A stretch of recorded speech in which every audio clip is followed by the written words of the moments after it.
Mas em Salmo 103 diz assim: que Deus conhece a nossa estrutura e sabe que nós somos pó. Queria que você dissesse para o seu irmão, diga assim: Deus sabe e conhece a tua estrutura. Diga assim: Deus conhece o teu limite. Deus conhece até onde você consegue. Amém? Vamos orar ao Senhor. Quantos querem ouvir a palavra de Deus nessa noite? Eu não estou falando apenas de ouvir a pregação. Eu estou falando quantos querem ouvir o que o Espírito Santo quer falar ao seu coração. Eu queria que, sentado mesmo como você está, fechasse seus olhos, erguesse a sua mão direita ao Senhor e fizesse a sua oração ao Pai. Diga: Pai. Comece a falar com Ele. Diga: Pai, eu abro o meu coração nessa noite, com a sua mão erguida ao Senhor, numa atitude de reverência a Ele. É por isso que estamos fazendo isso. Não é por capricho pastoral, é reverência ao Senhor. Com a sua mão erguida, seus olhos fechados, diga: Pai, eu quero ouvir a tua voz. Eu não quero sair nessa noite deste lugar sem a revelação do teu Espírito ao meu coração. Eu não quero nessa noite ouvir mais uma pregação. Em nome de Jesus. Amém. Deixa eu dizer algo antes de pregar o que Deus colocou no meu coração nessa noite. Tem uma coisa que nós precisamos para viver uma vida de acordo com o que Deus quer para nós. E esse algo chama-se percepção. Diga comigo: percepção. Ou discernimento, ou estar atento.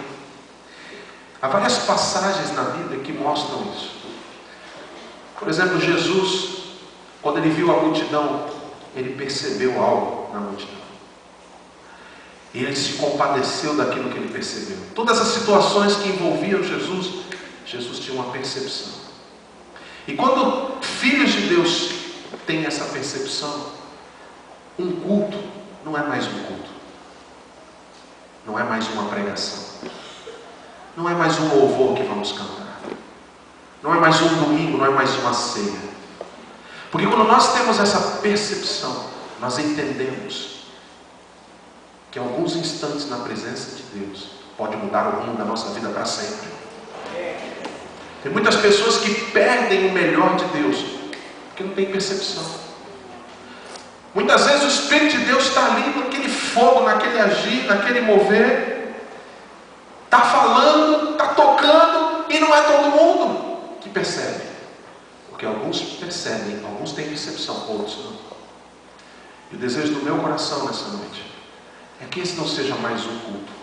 Nenhum culto é mais um culto. Nenhuma reunião de oração é mais uma reunião de oração. Cada momento na presença de Deus tem uma carga enorme de poder para transformar as nossas vidas. Amém. Você quer isso para a sua vida hoje? Amém. Eu quero falar nessa noite sobre buscando a Deus nos limites. Esse é o tema dessa palavra. Há momentos na nossa história de vida, na nossa caminhada, e na caminhada de qualquer ser humano, que chegamos à beira do limite nas nossas vidas. Por isso que eu citei esse texto de Salmo 103, que diz que Deus conhece a nossa estrutura. Ele conhece quem eu e você somos. Ele sabe muito bem até onde eu aguento e até onde eu não aguento. Então eu queria enfatizar isso. Eu queria que você pegasse na mão do seu irmão e dissesse mais uma vez para ele. Eu quero que você diga bem sério, diga assim: Deus conhece o teu limite. Cada um tem o seu limite, cada um tem a sua estrutura, cada um tem a sua capacidade. Na parábola dos talentos, quando os talentos são distribuídos e ele dá um talento a uma pessoa, 2 a outra e 5 a outra, ele diz: cada um recebeu conforme a sua capacidade. Cada um recebeu conforme a condição que tinha.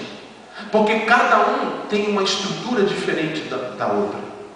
E há momentos na nossa vida que a gente chega a determinados limites, simplesmente não dá mais.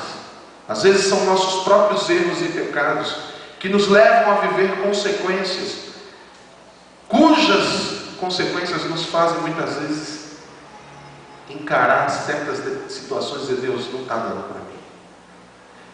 E às vezes as circunstâncias são tão fortes que nos levam até a esquecer do que fizemos, do que erramos, o que causou essas circunstâncias. Mas eu preciso dizer para você, quando nós somos filhos de Deus e tememos a Ele, dependemos dEle, Deus usa mesmo as circunstâncias dos nossos pecados, as circunstâncias que foram geradas pelos pecados que cometemos, para transformar essas circunstâncias em instrumento nas mãos de Deus para tratar o nosso caráter, para tratar a nossa vida.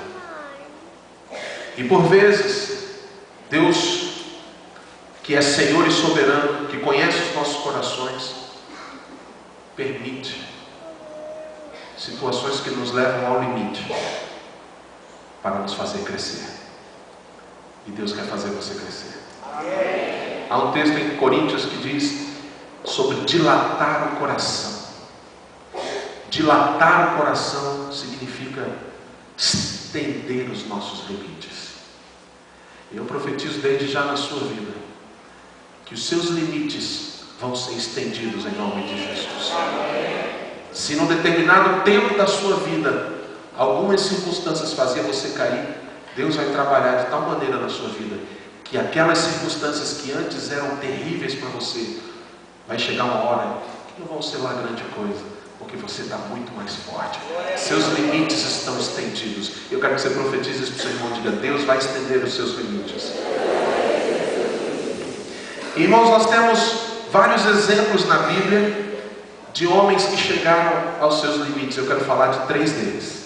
O primeiro deles está no livro de Isaías 38, de 1 a 6, que é a história do rei Ezequias. Vamos ler lá conosco. Isaías capítulo 38, de 1 a 6. Quem está sem Bíblia pode acompanhar aí no Data Show. Se você tem Bíblia, eu queria que você abrisse para que você acompanhe, marque, faça anotações daquilo que Deus quer falar com você em nome de Jesus. Desde já eu agradeço ao Espírito Santo pelo privilégio de compartilhar a sua palavra com você e dou graças a Ele por aquilo que Ele vai fazer por essa palavra na sua vida em nome de Jesus. Diz assim a palavra: naqueles dias Ezequias adoeceu de uma enfermidade mortal. Veio ter com ele o profeta Isaías, filho de Amós, e lhe disse: assim diz o Senhor, põe em ordem a tua casa, porque morrerás e não viverás. Irmãos, faz uma pausa aqui. Tu já pensou uma situação dessa na tua vida? Nem queira.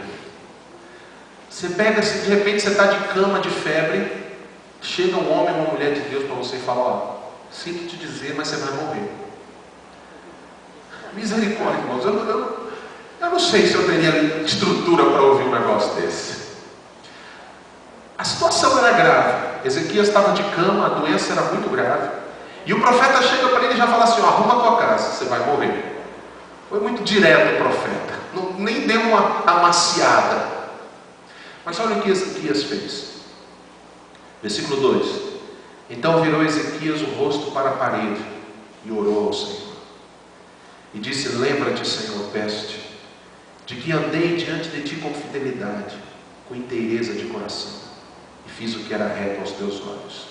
E chorou muitíssimo. Então veio a palavra do Senhor a Isaías dizendo: vai e diz a Ezequias: assim diz o Senhor, o Deus de Davi teu pai, ouvi a tua oração, vi as tuas lágrimas, e acrescentarei, pois, aos teus dias 15 anos.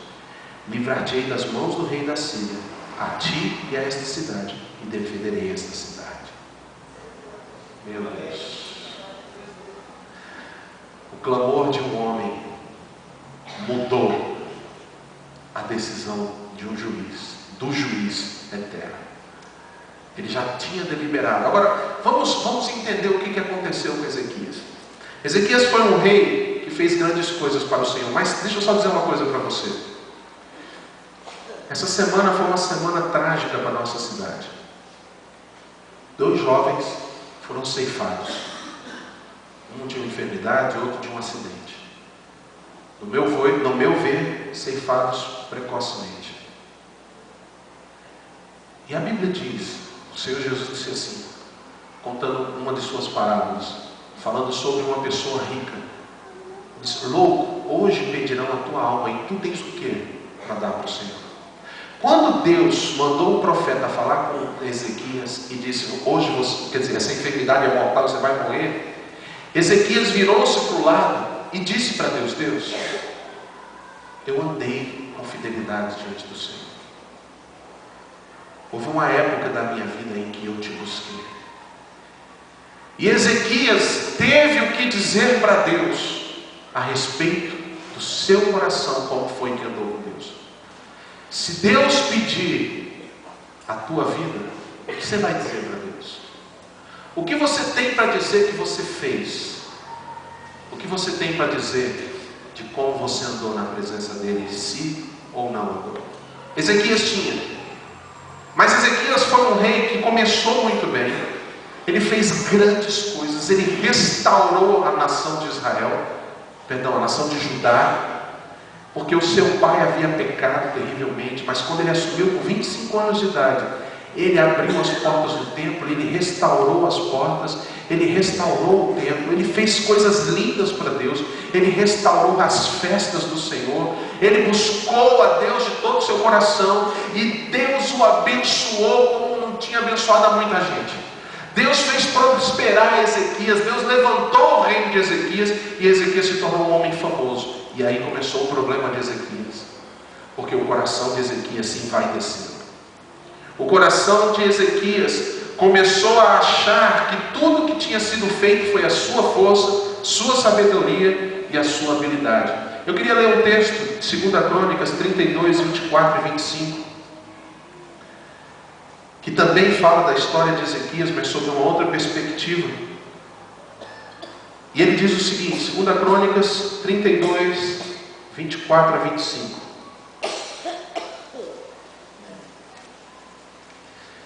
Ele diz assim, ó: naqueles dias adoeceu Ezequias mortalmente. Então orou ao Senhor, que lhe falou e lhe deu um sinal. Agora veja 25. Mas não correspondeu Ezequias aos benefícios que lhe foram feitos, pois o seu coração se exaltou. Diga, o coração se exaltou.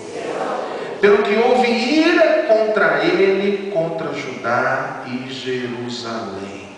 O versículo seguinte fala então que Ezequias se humilhou e Deus o sarou. Mas a grande questão é o seguinte: grandes coisas foram feitas na vida de Ezequias e através da vida dele. E quando ele olhou para todas as suas conquistas, ele não glorificou a Deus. Ele começou a sentir que a sua força, que a sua inteligência, que a sua sabedoria, que a sua habilidade foi que deu isso a ele. E Deus se irou contra Ezequias. Mas Ezequias se humilhou diante do Senhor. Agora eu quero falar um pouco sobre Ezequias não correspondeu aos benefícios que o Senhor lhe fez. Eu vejo essa declaração de 2 Crônicas de 3 maneiras. Primeiro, muitas vezes o ser humano se esquece de maneira muito rápida das bênçãos que Deus lhe dá. E aí ele faz votos de que se o Senhor o abençoar, o curar, livrar, aí ele vai mudar, ele vai ser diferente. Ele faz oração a Deus, às vezes ele está passando por uma crise, e ele vem na casa do Senhor e fala: Deus, eu vou mudar de vida, muda a minha história, faz um milagre. E ele chora, ele se quebranta, ele se derrama diante de Deus, ele faz um compromisso com o Senhor, mas ele esquece depois dos votos que fez. Ele esquece dos benefícios que Deus lhe fez. Ezequias tinha buscado a Deus, mas num percurso da sua vida ele se esqueceu de que foi Deus quem tinha feito tudo por ele. E por isso ele não correspondeu aos benefícios do Senhor. Diga comigo: não correspondeu aos benefícios do Senhor. Por outro lado, esse não corresponder aos benefícios fala também de pessoas que muitas vezes Deus faz tanto, Deus abençoa, Deus prospera, Deus dá livramentos financeiros, Deus cura de enfermidades, Deus restaura a família. Quantos têm sido alvos das bênçãos de Deus aqui? Pode dar glória a Deus por isso. E Deus faz e abençoa e prospera e manda a bênção, muda a sorte.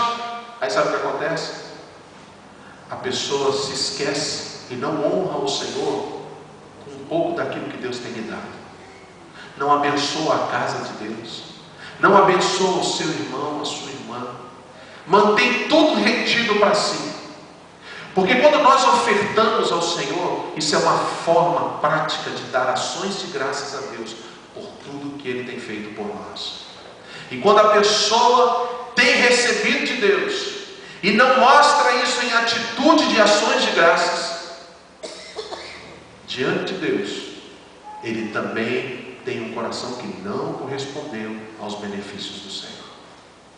Mas há uma outra situação que eu vejo, que são aqueles que são abençoados, que Deus lhe concede que façam muitas realizações, mas ele acaba assim, vai descendo, como foi Ezequias. Ele acha que se a célula está indo bem, foi porque ele fez. Ele acha que se porque o negócio está dando certo, é porque ele que se esforçou. Ele acha que se a profissão dele é bem sucedida, foi porque ele deu o seu melhor.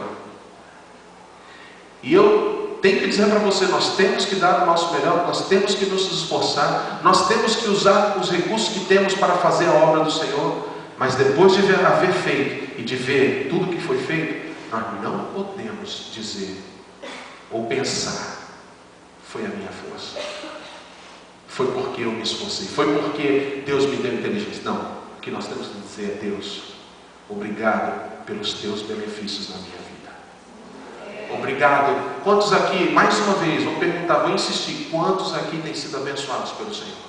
Amém. E quantos de vocês podem reconhecer na sua casa, na sua família, no seu negócio, no seu trabalho, no seu ministério, na sua célula, que tudo é obra da misericórdia de Deus na sua vida? Amém. Quantos podem dar uma salva de palmas ao Senhor, porque é Ele que tem feito essas coisas na sua vida? Aleluia, glória a Deus. E sabe, irmãos, quando a sentença de morte veio para Ezequias, embora Ezequias tinha exaltado o seu coração, na hora que veio a sentença, faz assim comigo, ó. Ficou chique, irmãos, tá de novo. Quando a sentença de morte veio, responde para mim, foi crise ou não foi?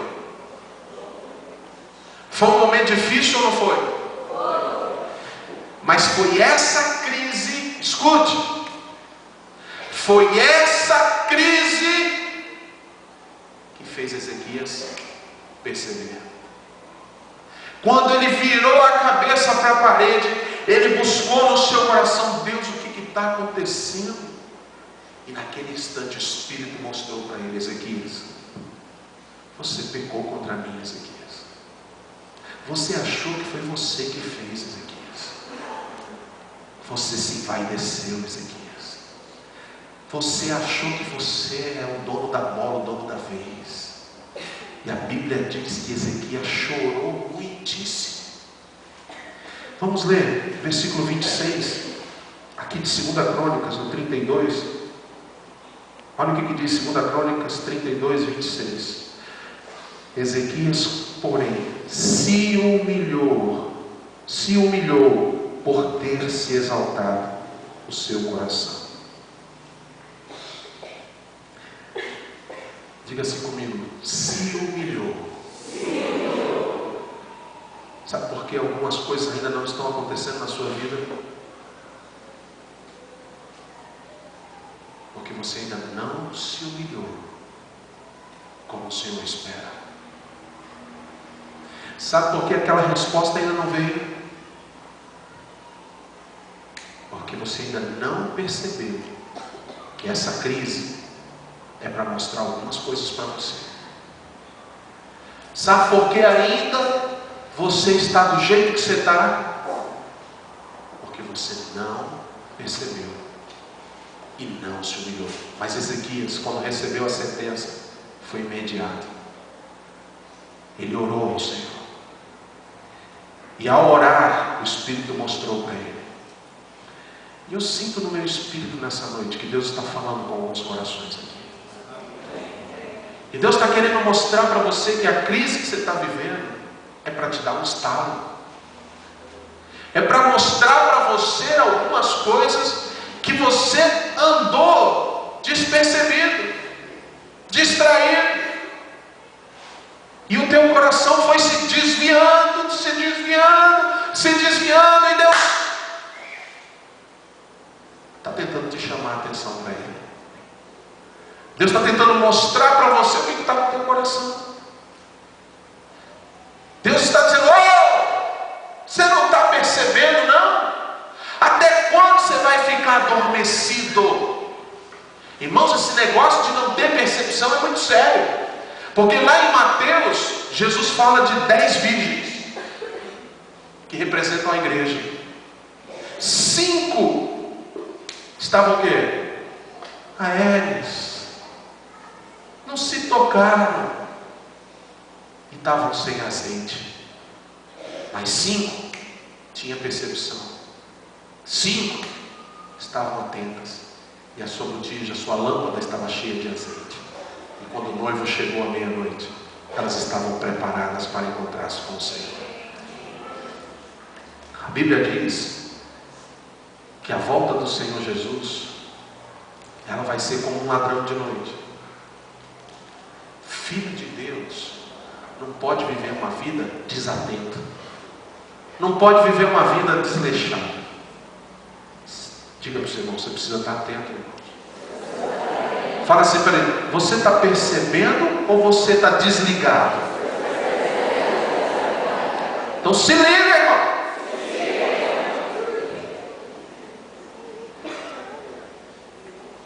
Mas sabe, irmãos, é uma triste realidade. Tem pessoas que quando pisam na bola, elas preferem manter a aparência diante das pessoas.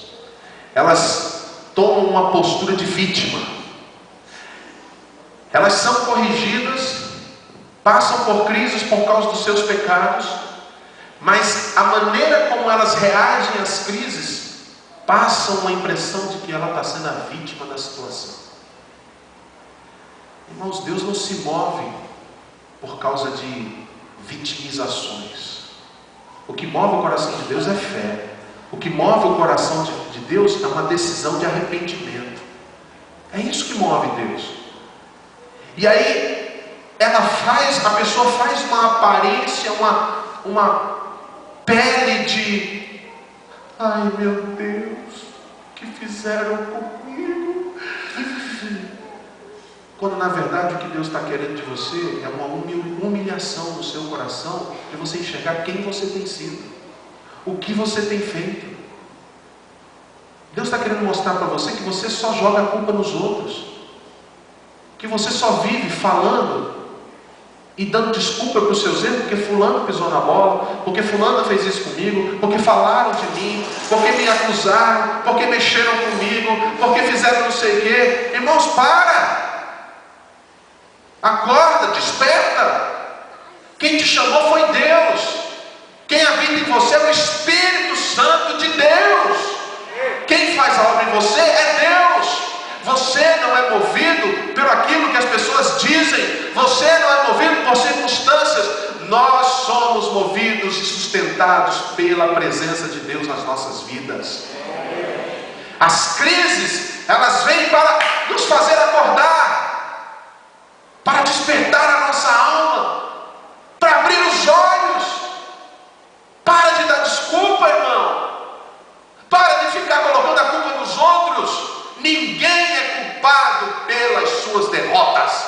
Você mesmo é. Porque senão a Bíblia é mentirosa. E a Bíblia diz que aqueles que temem ao Senhor serão bem-sucedidos em tudo o que fizerem. Salmo capítulo 1: serão como árvore plantada junto ao ribeiro das águas, e as folhas não murcham, e na estação certa vai dar fruto. Amém. Há crises que passamos, irmãos, que nos levam ao limite, para que enxerguemos nosso orgulho, nossa soberba e arrogância, e nos humilhemos diante do Senhor. Ezequias entendeu isso, graças a Deus. Ele entendeu que o problema da crise que ele estava vivendo era o seu orgulho, era a sua arrogância, era a sua soberba, era a vaidade que entrou no coração dele. E deixa eu dizer uma coisa para você, irmãos: ninguém está livre disso. ninguém, a começar de pastores, ninguém está livre do coração ser tomado por vaidade. E Ezequias, um rei que fez tudo que agradou a Deus, também foi contaminado por esse veneno. Mas Deus o chamou a atenção, ele se ligou, se arrependeu e Deus o salvou. O segredo é se humilhar. Quero falar de um segundo rei, Josafá. 2 Crônicas, capítulo 20, de 1 a 4.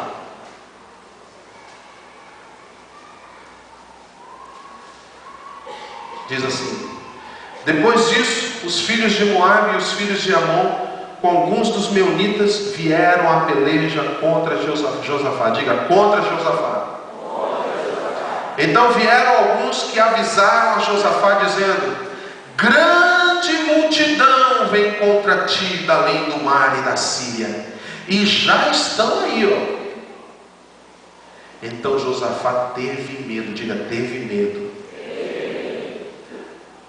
Mais um rei passando por uma grande crise. Josafá também foi um rei correto diante do Senhor, um rei que agradou o coração de Deus, um rei que consertou muita coisa em Israel, no reino de Judá. Mas houve um momento em que uma grande crise veio contra ele, e ele teve medo, irmãos. Ele ficou apavorado. Mas o que Ezequias fez na hora que o seu limite chegou? Olha aí, versículo 3. Então Josafá teve medo e se pôs a buscar ao Senhor, e apregoou um jejum em todo Judá. Judá se congregou para pedir socorro ao Senhor. Também de todas as cidades de Judá veio gente para buscar ao Senhor. No momento de crise e de grande medo, sabe o que Josafá fez? Ele pôs a buscar ao Senhor.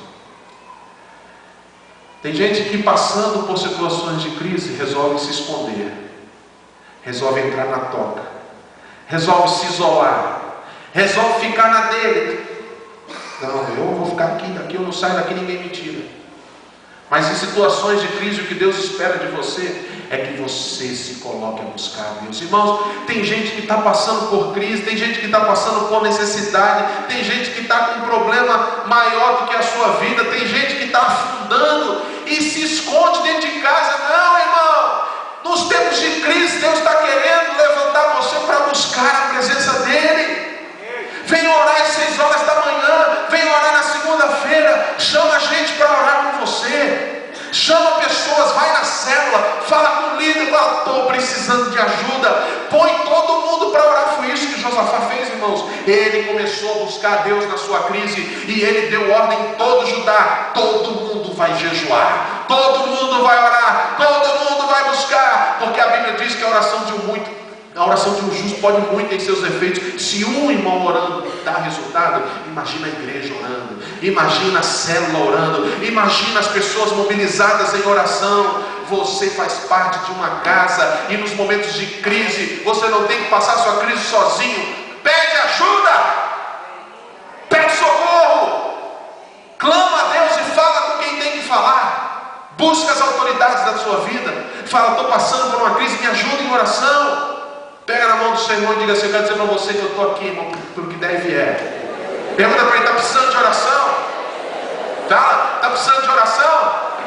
Então eu vou orar por você. Aproveita e já ora pelo teu irmão. Ora por ele agora, irmão. Ora aí, ora. Fala: Deus, abençoa o meu irmão, fortalece o meu irmão, dá graça para o meu irmão, levanta o meu irmão, tira o meu irmão do poço, tira o meu irmão da depressão, tira o meu irmão da angústia.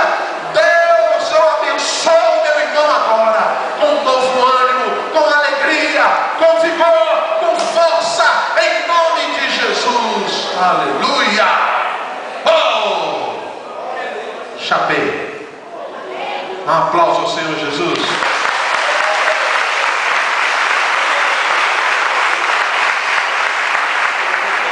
Entenda isso. Se você está passando por crise, não resolver buscar o Senhor, você vai fazer besteira. Porque as crises mexem com os nossos limites. As crises mexem com a nossa estrutura. Quando nós estamos abalados, quando nós estamos sensíveis, quando nós estamos debilitados, é porque os nossos limites estão sendo chacoalhados.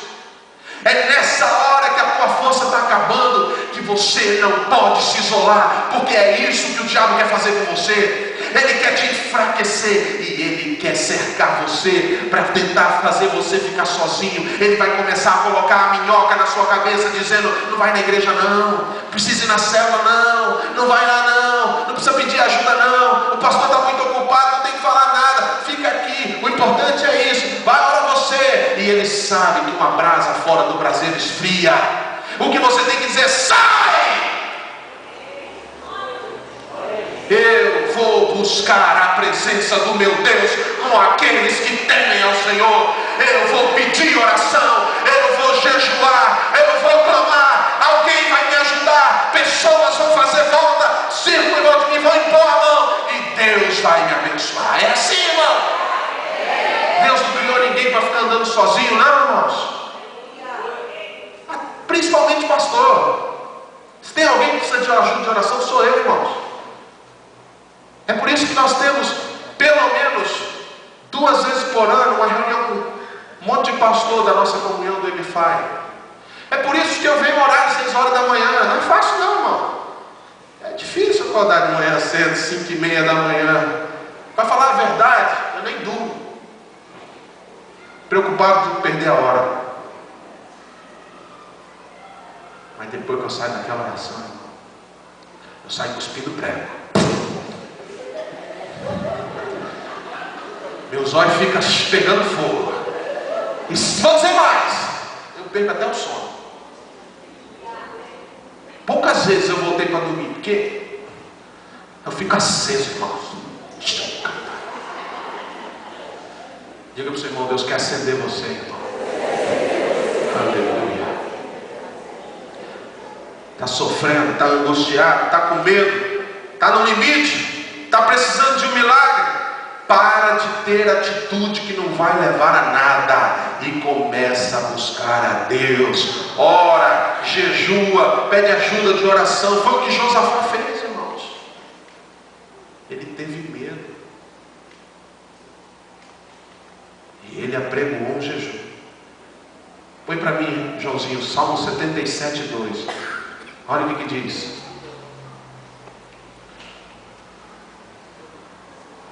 Salmo capítulo 77, versículo 2. No dia da minha angústia, diga comigo. Faça o quê? Vamos de novo, 1, 2, 3 já. Vamos de novo, teve gente que não falou. 1, 2, 3 já. De noite.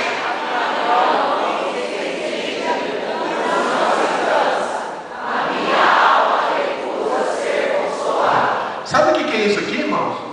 É a atitude de um homem de Deus, Davi, que sabe que na hora da crise, na hora da angústia, não tem outra coisa a fazer. Buscar a Deus, buscar a Deus, buscar a Deus. Ele fala assim: minha mão não vai abaixar, minha mão vai ficar a noite inteira erguida. Porque mão erguida fala de buscar a presença de Deus, mão erguida fala de render-se a Deus, mão erguida fala de dizer: eu não aguento mais, agora é contigo. Mão erguida fala: Deus, eu não tenho mais o que fazer com a minha mão, vou levantar para o Senhor, porque eu não tenho mais outra coisa para fazer. Davi disse: minha mão eu não baixo, minha alma eu não consolo, não vou dar descanso para o meu corpo. Agora, irmão, tem gente que está sofrendo, tem gente que está angustiado, tem gente que está em crise e tem preguiça de orar. Vai morrer mesmo, irmão. Não desperta nem com a crise, não entende nem com a crise que Deus está tentando levantar você. Você é filho de Deus, e Deus vai até as últimas medidas para tratar você. Amém? Amém? Qual é o seu medo? Qual é o seu medo? O medo de Josafá era de morrer. E o seu qual é? Medo de não casar?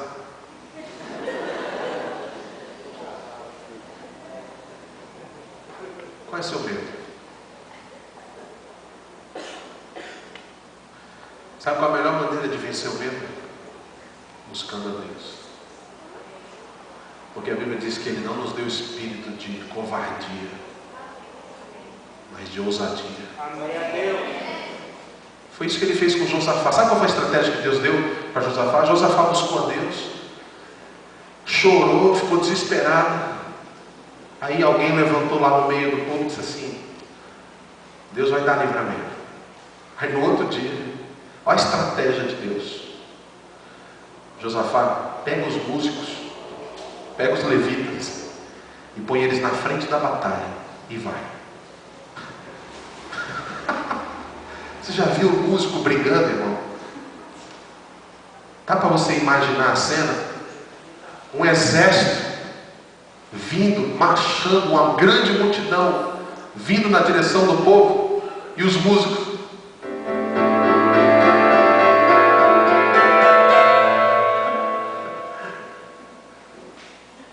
Eu imagino que Isaías de Josafá falou: não, Deus está de gozação comigo. Imagina o Filipe com o contrabaixo dele, esses músculos todos dele, com o contrabaixo para guerrear uma multidão. Josafá olhou para os músicos dele e falou: meu Deus, eu vou morrer. Deus está tratando a minha alma mesmo. Pega os músicos e vai na frente. Josafá, você vai com os músicos lá na frente. Josafá, eu não quero guarda de segurança à tua volta. Você vai com os músicos. Sabe por quê, irmãos? Josafá tinha buscado a Deus, e Deus estava ensinando Josafá a vencer seus medos. A Bíblia diz que quando eles começaram a adorar o Senhor, Deus mandou anjos no arraial do inimigo, morreu todo mundo. Aí os músicos cantaram: aleluia! Começou uma celebração. Porque na hora que estava todo aquele exército marchando assim, e os caras preparando a metralhadora, eles começaram assim: o Senhor é bom, e o seu amor dura para sempre.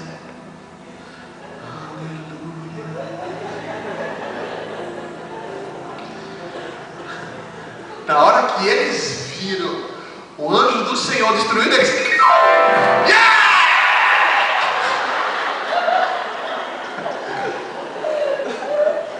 Pega na mão do teu irmão e diga assim: Deus vai te ajudar a vencer teus medos.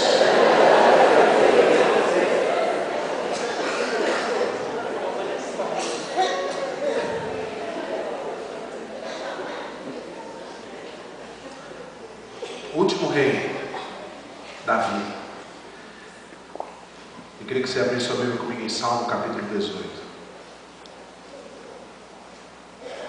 Deus me deu essa palavra, irmãos,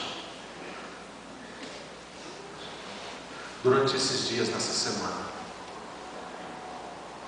Porque todos nós enfrentamos limites. Quantos aqui estão enfrentando situações que são limites na sua vida? Levante sua mão bem alta. Deus vai te levar não só a vencer essas crises, mas vai levar você a estender os limites do teu coração. Escute o que eu vou te dizer. Essa situação que você está vivendo hoje pode até voltar a acontecer mais para frente, só que não vai abalar você do jeito que está abalando hoje. Você vai até rir. Dá uma risada aí. Você vai rir. Eu não profetizo isso, estou profetizando na sua vida. O dia que você tiver que passar de novo pela mesma crise que você está passando, você vai dizer: oh glória. Você vai falar igual Davi: matei um urso, matei um leão, vou matar esse gigante também. No Salmo capítulo 18, Davi tinha sido ungido. Davi mostra aqui uma situação na sua vida terrível. Davi foi ungido para ser rei com 13 anos de idade. E ele só viu a sua promessa se cumprir com 30. E ainda se cumpriu em 2 etapas. Com 30 ele se tornou rei de Judá e com 37 de todo Israel. Ao todo, para que sua promessa se cumprisse, foram mais de 20 anos esperando. Mas tem um agravante. Além de esperar, Davi foi perseguido. Só que eu não estou falando de uma perseguição de palavras.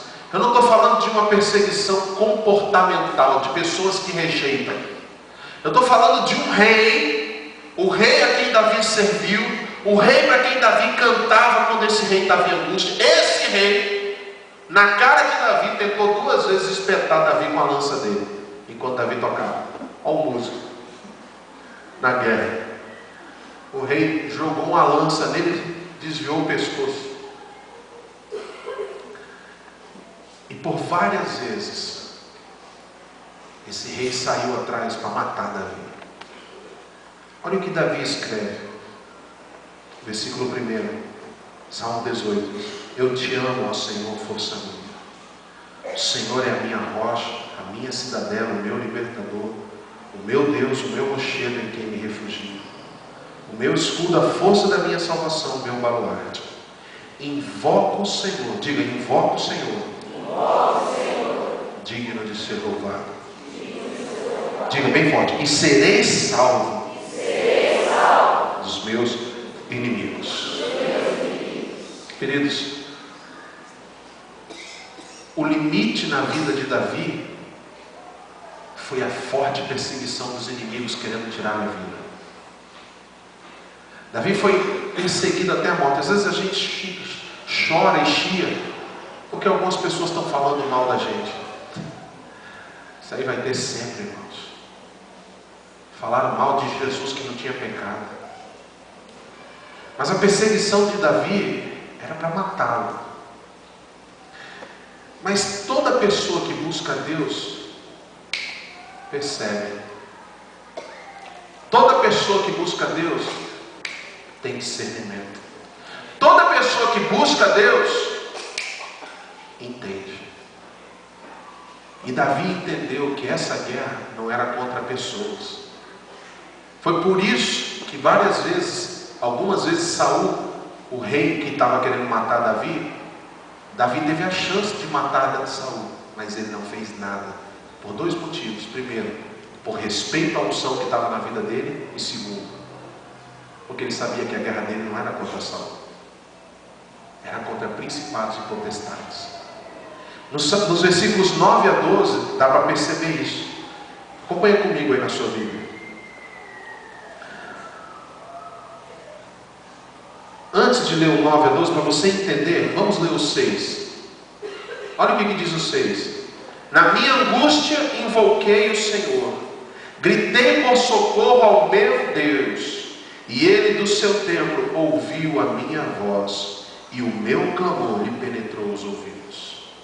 Pode dar glória a Deus por isso? Glória a Deus! Aí quando chega no versículo 9, ele descreve como foi a batalha.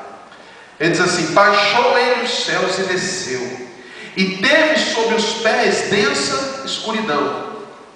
Aí no versículo 10 diz: cavalgava um querubim e voou, sim, levado velozmente nas asas do vento. Esse querubim é um demônio. Davi está descrevendo uma visão que ele teve enquanto ele orava ao Senhor. Ele invocou o Senhor na angústia dele, e Deus mostrou essa visão para ele. Ele viu o céu baixando, e sob os pés de Deus, uma densa nuvem. Aí ele fala: um querubim voou. Olha o versículo 11. Das trevas fez um manto em que se ocultou, escuridade de águas e espessas nuvens dos céus eram o seu pavilhão. Davi teve a revelação que esse querubim era o causador de todos os problemas que ele estava enfrentando. E ele estava escondido, porque os demônios agem assim, eles agem escondidos. Eles se camuflam nas situações. E as pessoas que não percebem, brigam com as outras pessoas, quando na verdade tinha que estar brigando contra os demônios em nome de Jesus. Mas Davi, porque ele buscava a Deus, ele teve discernimento. Ele viu viu, Deus mostrou para ele: Davi, está vendo? Esse demônio escondido aí nesse manto de trevas é que está sendo causador. Mas olha o que diz o versículo 12: do resplendor que diante dele havia, ou seja, o querubim escondido entre as nuvens escuras, mas do lado de fora das nuvens tinha um resplendor de glória. Era a presença de Deus. Aí ele diz: do resplendor que estava diante das densas nuvens, elas se desfizeram em granizo e brasas chamejantes. Trovejou então o Senhor dos céus, o Altíssimo levantou a sua voz. Irmão, não tem querubim, não tem demônio, não tem capeta, não tem coisa ruim que tentando se esconder permaneça quando o servo de Deus clama e Deus do céu dá a voz de comando. Quantos estão passando por crise? Mais uma vez. Eu queria que toda a igreja nesse momento, mais uma vez, levante a sua mão. É um momento de oração agora. Lorena, me ajude aqui. É um momento de oração. Você vai pedir socorro a Deus. Você não vai falar com quem está do seu lado. Você vai falar com Deus. Como Davi fez, começa a dizer: Deus, eu estou pedindo socorro. Diga: Deus, eu estou pedindo ajuda. Não deixe sua mão enfraquecer. Davi disse que ele sustentou a mão dele a noite inteira. Dê alguns minutos da sua mão erguida ao Senhor por alguns instantes.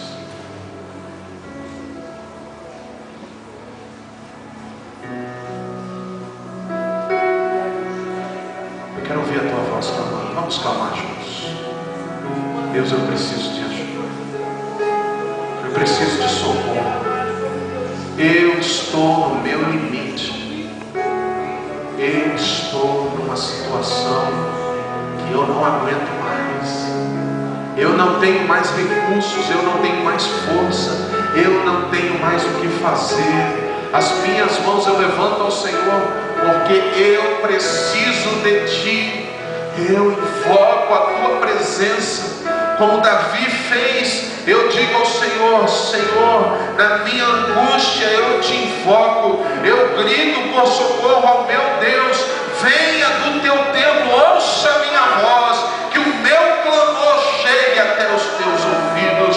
Eu te invoco, Senhor, porque tu és digno de ser louvado, e eu sei que serei salvo dos meus inimigos, porque eu te amo, ó Senhor, força minha. O Senhor é a minha rocha, a minha cidadela, o meu libertador, o meu Deus, o meu rochedo em que me refugio, o meu escudo, a força da minha salvação, o meu baluarte.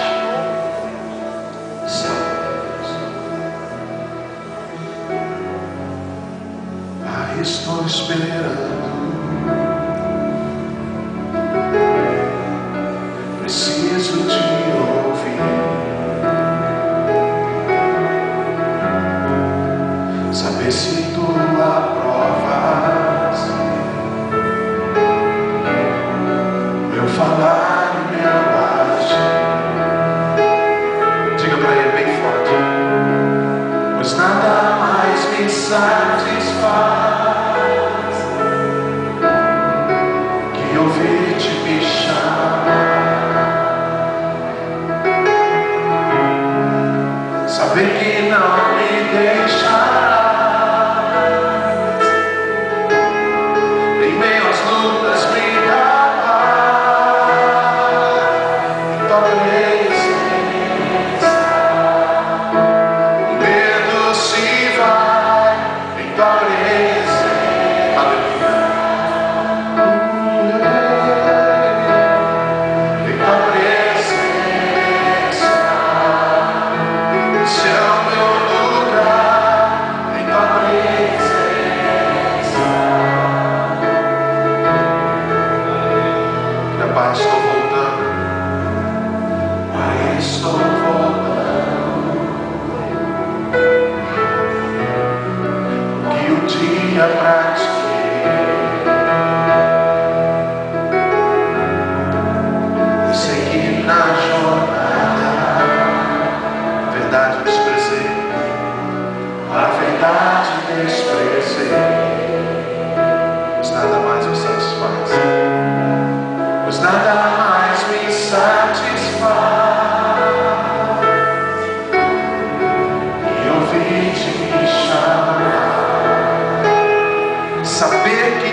saber que não me deixarás. Em meio às lutas me dá paz, em tua presença. Deus será tua presença, Senhor, em tua presença.